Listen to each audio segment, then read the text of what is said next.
Hi guys, so in this short little video I just wanted to discuss the topic of why it's important to have easy training days or easy workouts in your strength training program.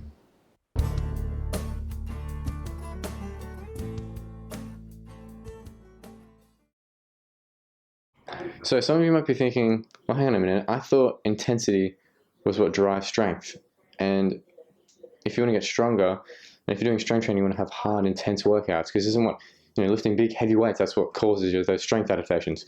And you're right, that is correct.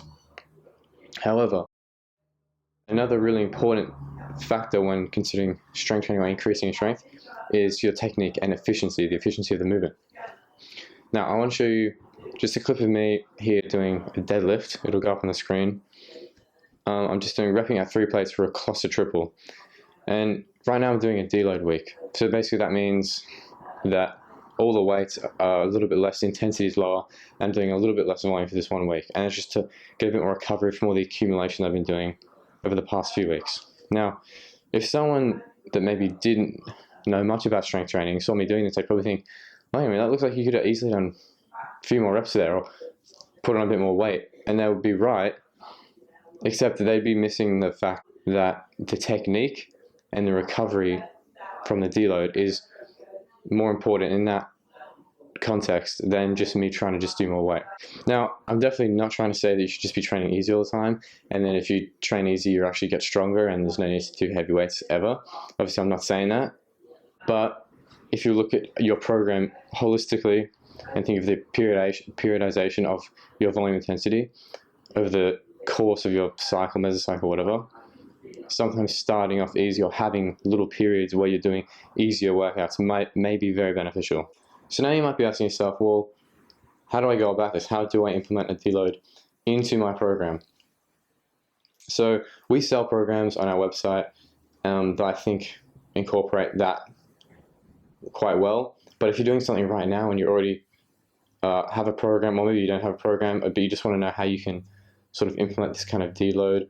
So I want you to think how long you've been training for, how many consecutive weeks you've been training for without a single week-long break. And if you think about it, you think, okay, well, I've been training for 4 days a week, every week. If you're going to say more than 10 weeks, then you probably benefit quite a lot from just taking a simple week deload.